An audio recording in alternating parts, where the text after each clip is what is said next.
warahmatullahi wabarakatuh. Salam sejahtera untuk kita semua. Perkenalkan, nama saya Dian Mutia, selaku dosen jurusan Ilmu Keperawatan di Stikes Hang Tuah Surabaya. Mata kuliah yang saya ampu selama saya mengajar di Stikes Hang Tuah Surabaya tentunya sangat berkaitan dengan bidang saya, yaitu ilmu promosi kesehatan, khususnya promosi kesehatan dalam keperawatan. Beberapa mata kuliah yang saya ampu selain promosi kesehatan, ada juga mata kuliah keperawatan jiwa. Pada kesempatan kali ini, saya akan menjelaskan teknik pengajaran yang saya lakukan pada mata kuliah yang saya ampu di semester ini, yaitu promosi kesehatan dalam keperawatan dengan menggunakan metode DEI, yaitu Delivery, Interaction, and Assessment. Sebelum menjelaskan lebih lanjut mata kuliah promosi kesehatan yang akan saya ampu terkait deskripsi singkat mata kuliah promosi kesehatan. Mata kuliah ini merupakan mata kuliah wajib di Stikes Hang Tuah Surabaya dengan bobot 2 SKS dengan kode mata kuliah 03 PKS 2.E.T. Mata kuliah promosi kesehatan ini bertujuan untuk memberikan pengetahuan, kemampuan dasar pada mahasiswa sebagai suatu pengantar ilmu promosi kesehatan dengan memahami kemampuan dalam menyampaikan konsep-konsep dasar promosi kesehatan, teori-teori pendukung dalam promosi kesehatan, area tindakan, strategi pembelajaran, metode pembelajaran, media pembelajaran, perencanaan, konsep PHBS, serta mendemonstrasikan media pembelajaran dan penggunaan metode dan media dalam pendidikan kesehatan untuk mendukung terlaksananya promosi kesehatan dengan optimal. Mata kuliah ini membahas tentang konsep dasar promosi kesehatan, konsep teori-teori pendukung dalam promosi kesehatan, konsep area tindakan promosi kesehatan, konsep strategi pembelajaran dalam promosi kesehatan, konsep perencanaan promosi kesehatan, PHBS, media pembelajaran dalam promosi kesehatan, serta mendemonstrasikan metode pembelajaran dan media pembelajaran dalam promosi kesehatan. Selanjutnya, mengaplikasikan penggunaan media metode dalam pendidikan kesehatan pada masyarakat umum. Baiklah, setelah kita mengetahui gambaran umum terkait mata kuliah promosi kesehatan, saya akan menjelaskan terkait teknik pembelajaran menggunakan DEI. Yang pertama adalah delivery. Bagaimana mata kuliah ini dapat tersampaikan dengan baik kepada mahasiswa menggunakan modul promosi kesehatan, buku-buku ajar pembelajaran promosi kesehatan, yang salah satu sumbernya menggunakan textbook, yaitu Health Promotion Planning and Strategies SEC Publication, dengan buku Lauren Greens, dan beberapa buku-buku pembelajaran media promosi kesehatan sebagai acuan dalam pelaksanaan perkuliahan promosi kesehatan. Pada saat pertemuan dalam pembelajaran, saya akan menggunakan PowerPoint pembelajaran untuk memudahkan mahasiswa untuk mengetahui alur pembelajaran pada setiap materi, menggunakan strategi case method, dengan memberikan kasus-kasus program-program promosi kesehatan yang terjadi saat ini, yang terupdate, serta beberapa kuis yang diisi oleh mahasiswa untuk melihat kemampuan mereka di dalam menguasai materi yang sudah saya berikan. Teknik yang kedua yaitu interaction, di mana merupakan interaksi dengan mahasiswa yang saya lakukan dengan menggunakan beberapa media, yaitu melalui Zoom Meeting, Google Meeting, yang dimana untuk mendukung pembelajaran secara daring melalui tatap muka secara daring, Google Classroom untuk mendukung pembelajaran secara daring tanpa tatap muka, dan juga menggunakan WhatsApp grup kelas yang dimana untuk melakukan koordinasi, diskusi kelas, serta kendala-kendala yang terjadi selama proses perkuliahan berlangsung. Teknik yang ketiga yaitu asesmen. Di dalam proses ini bagaimana cara kita melakukan pengevaluasian, penilaian terhadap mahasiswa. Pada awal pertemuan, saya akan menjelaskan bobot evaluasi proses pembelajaran yang dimana berupa reward dan punishment. Adapun penilaian dalam proses belajar terdiri dari poin nilai UTS yang dimana nilai 25%, nilai ujian akhir semester 25%, tugas mandiri dengan poin 20%, tugas kelompok 20%. Yang dimana tugas mandiri di sini saya berikan kepada mahasiswa untuk melakukan ataupun meresum setiap kali pada pertemuan dalam proses pembelajaran promosi kesehatan. Tugas kelompok berupa penyusunan makalah berupa konsep-konsep dasar promosi kesehatan, konsep metode pembelajaran, dan yang lainnya. Dan yang terakhir adalah penilaian soft skill, yang dimana poinnya adalah 10%, termasuk di dalamnya adalah kehadiran mahasiswa, keaktifan mahasiswa di kelas, dan sikap yang ditunjukkan oleh mahasiswa selama proses perkuliahan berlangsung, seperti mengucapkan salam, komunikasi yang baik selama proses pembelajaran. Untuk reward di sini akan diberikan bagi mahasiswa yang memiliki tanggung jawab sebagai penanggung jawab mata kuliah, dan di mana reward ini akan diberikan langsung oleh dosen PJMK kepada mahasiswa PJMK, karena selama proses pembelajaran mereka aktif untuk melakukan koordinasi untuk memberikan kelancaran selama proses perkuliahan berlangsung yang ditempuh selama 1 semester ke depan. Selanjutnya, mahasiswa yang tepat waktu dalam pengumpulan penugasan. Untuk punishment berupa pengurangan nilai bagi mahasiswa yang terlambat mengumpulkan tugas, baik itu tugas individu, tugas kelompok, serta mahasiswa yang memiliki dan menunjukkan sikap yang tidak baik selama proses perkuliahan. Demikian yang bisa saya sampaikan terkait deskripsi mata kuliah promosi kesehatan dan ilmu perilaku. Terima kasih. Jadi promosi kesehatan klien ya di tatanan klinik dan komunitas. Nah, sebelum dimulai materi ini, kita baiknya akan coba memahami terlebih dahulu ya tujuan dari pembelajaran ini apa. Nah, tujuannya adalah bagaimana kita memahami ataupun bagaimana nantinya kita akan menerapkan berbagai strategi ya. Tentunya strategi penerapan promosi kesehatan pada tatanan klien ya, individu, kelompok, dan masyarakat di tatanan klinik komunitas. Nah, kalau kita memahami strategi berarti nanti cara bagaimana agar promosi kesehatan ini ya dalam konteks misalnya kita mengacu pada program promosi kesehatan. Nah, ini pada real di masyarakat, individu dan kelompok itu masih banyaknya hambatan ataupun kesulitan dalam kita memperoleh ataupun merubah perilaku seseorang. Contoh simpelnya saja ya, di masyarakat misalnya, untuk merubah perilaku seseorang ke arah yang lebih baik, tujuan goalnya adalah meningkatkan kualitas hidup ataupun merubah perilaku seseorang. Nah, sudah tentu tidak mudah gitu ya untuk merubahnya. Nah, walaupun secara pengetahuan, keyakinan, dan lain sebagainya itu tadi berdampak juga. Kita contohkan perilaku membuang sampah pada tempatnya saja. Ya, padahal promosi kesehatan. Ya, yang pertama apa?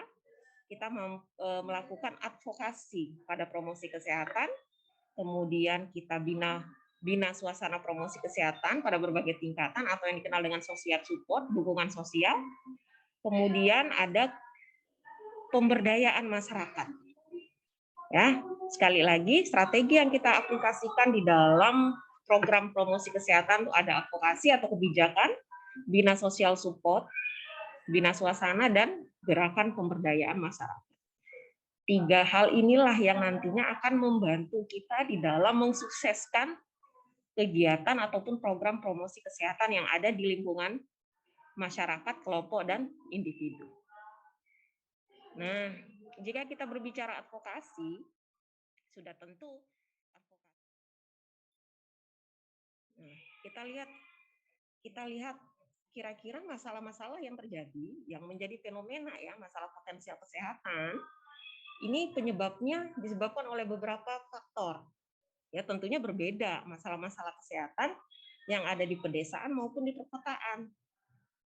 Contohnya apa? Di pedesaan, masalah potensial kesehatan ini cenderung memang itu berdasarkan nilai budaya ya. Jadi adat istiadat sudah turun temurun gitu loh.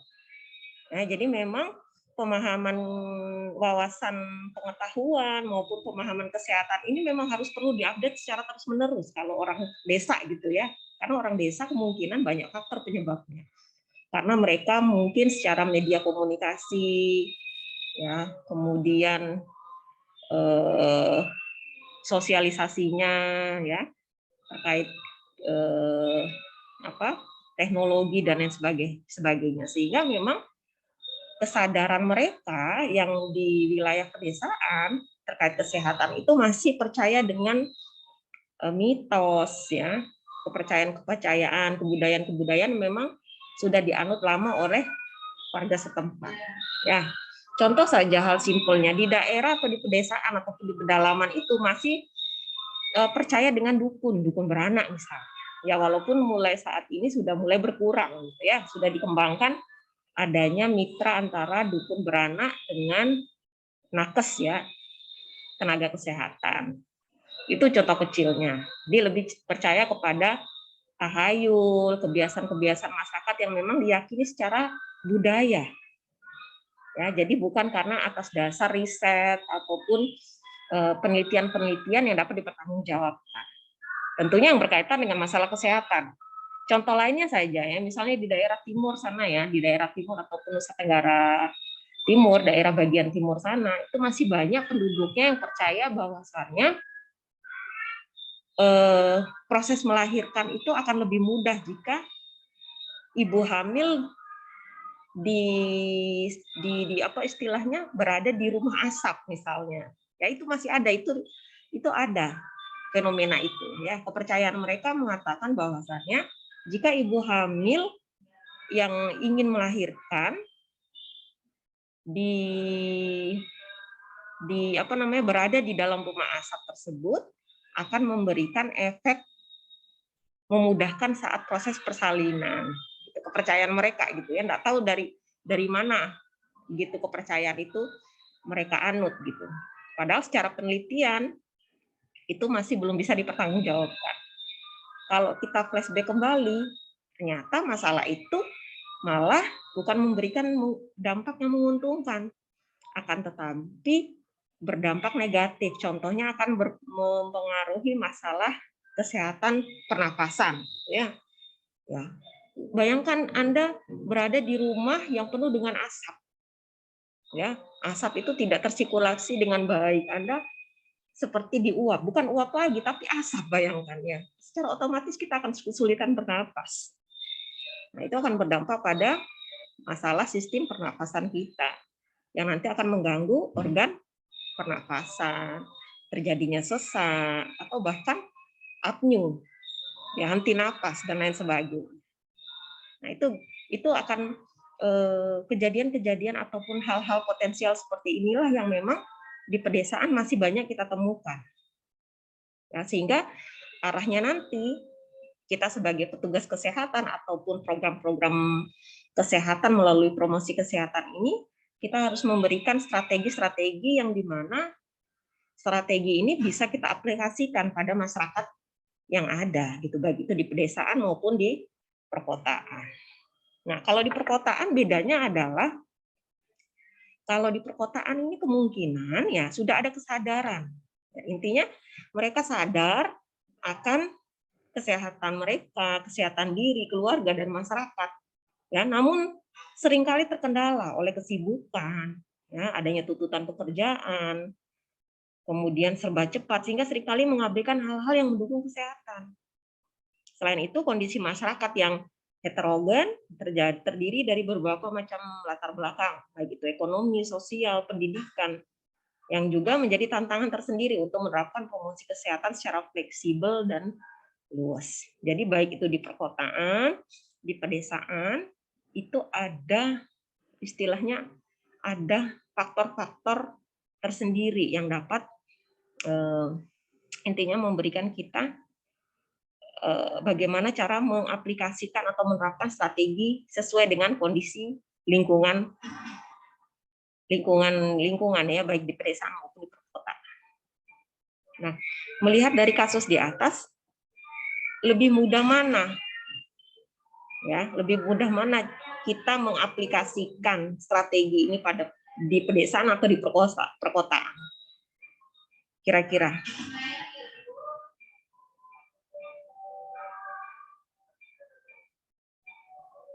Sulit mana kalau dilihat dari kasus masalah potensialnya? Di pedesaan. Lebih sulit di pedesaan. Iya, karena kalau di pedesaan banyak. Gimana? Kok saya Budian sulit mendengar ya? Lebih di pedesaan, Bu. Di pedesaan. Oke, di pedesaan. Mbak Deta mengatakan di pedesaan. Di pedesaan bisa dijabarkan, Mbak Deta? Dari aspek mana? Selama ini yang saya tahu kalau di pedesaan tuh contohnya masih banyak tentang pola hidup itu. Maksudnya banyak orang yang masih buang air besar sembarangan gitu. Seperti itu. Oke, baik. Jadi kalau di pedesaan masih perlu strategi, masih harus banyak pengaplikasian strategi ya, mulai dari pembelajaran yang secara konsisten kita berikan gitu ya. Kemudian konsep pemberdayaan dan advokasi masih kita terapkan. Tapi kalau di perkotaan secara pendidikan ya, orang di kota sudah lebih sering ya mendapatkan informasi-informasi terkait terkait bagaimana cara meningkatkan kesehatan. Ya, contohnya ya dari mudahnya mengakses informasi ya. Jadi di orang kota itu rata-rata, jangankan orang dewasa ya, anak-anak pun sudah menggunakan handphone. Nah, dari handphone itu tadi merupakan media pembelajaran juga ya, karena dengan adanya teknologi yang semakin canggih ya, kita semakin cepat mendapatkan informasi dalam hitungan detik. Nah, dengan cara itu pun ya, dari aspek teknologi ini orang di kota itu lebih terpapar informasi-informasi kesehatan yang mudah didapatkan, sehingga tingkat kesadaran pun mereka sudah ada ya, tingkat kesadaran. Akan tetapi tadi dipengaruhi oleh berbagai tuntutan pekerjaan dan lain sebagainya, sehingga mereka cenderung lupa atau bahkan merasa kurang care gitu ya. Sudah tahu akan tetapi kurang care, kurang peduli terhadap kondisi tersebut, sehingga yang memang yaitu tadi perlu upaya ataupun strategi juga, walaupun masalah-masalah potensial di desa maupun di kota ini masih terus menjadi PR kita gitu ya. Nah, oleh karena itu strategi yang harus diterapkan tetap kita aplikasikan berupa advokasi, dukungan sosial, dan pemberdayaan masyarakat, baik itu di pedesaan maupun di perkotaan. Oke, kita coba perhatikan.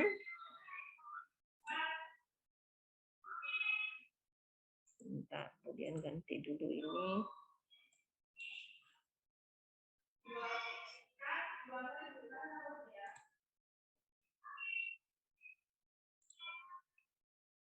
Ya, strategi pertama yaitu terkait advokasi ya. Nah, kita harus paham dulu advokasi itu apa.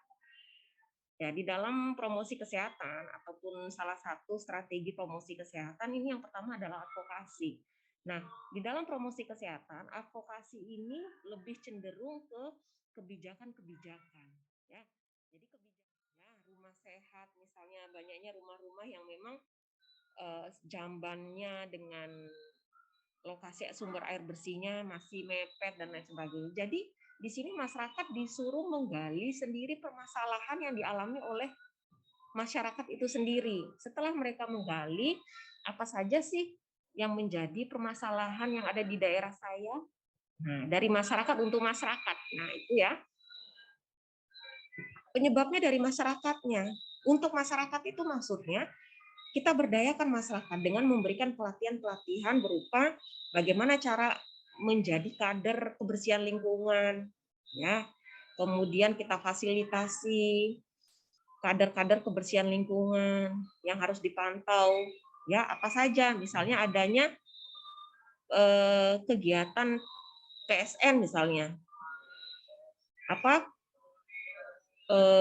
PSN itu istilahnya, tahu PSN? Tahu PSN? Mungkin dari Dinas Kesehatan pasti tahu ya. Pemberantasan sarang nyamuk misalnya, karena musim hujan nih.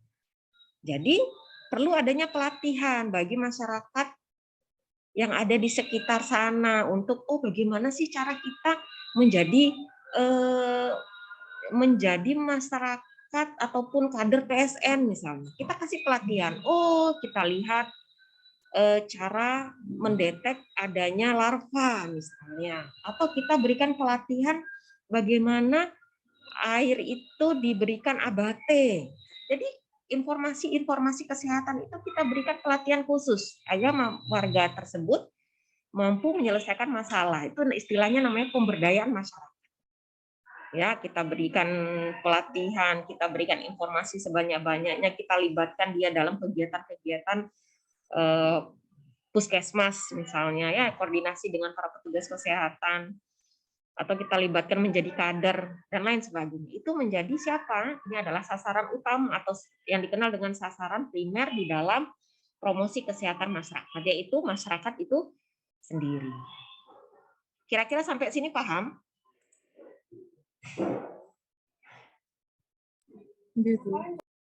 Iya, paham ya? Jadi ada 3 konsep dasar ataupun 3 strategi besar dalam kita menyelesaikan ataupun intinya memberikan promosi kesehatan kepada sasaran baik individu, keluarga dan kelompok. Ya, pertama advokasi, kemudian mediasi, social support dan dukungan sosial. Yang ketiga adalah pemberdayaan atau empower. Jadi itu ya harus diketahui terlebih dahulu.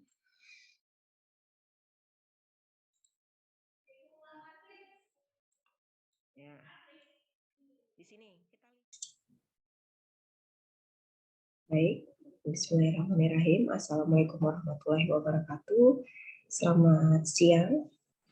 Berikut akan saya sampaikan terkait interaksi yang saya lakukan antara dosen maupun mahasiswa melalui Google Classroom.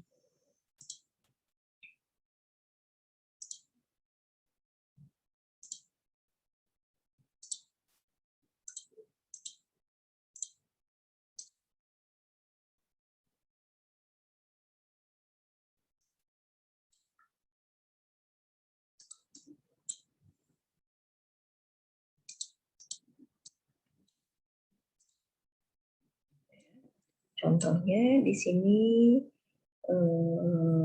forum. Nah, di forum ini saya fasilitasi khusus untuk metode pembelajaran secara daring tanpa tatap muka secara langsung.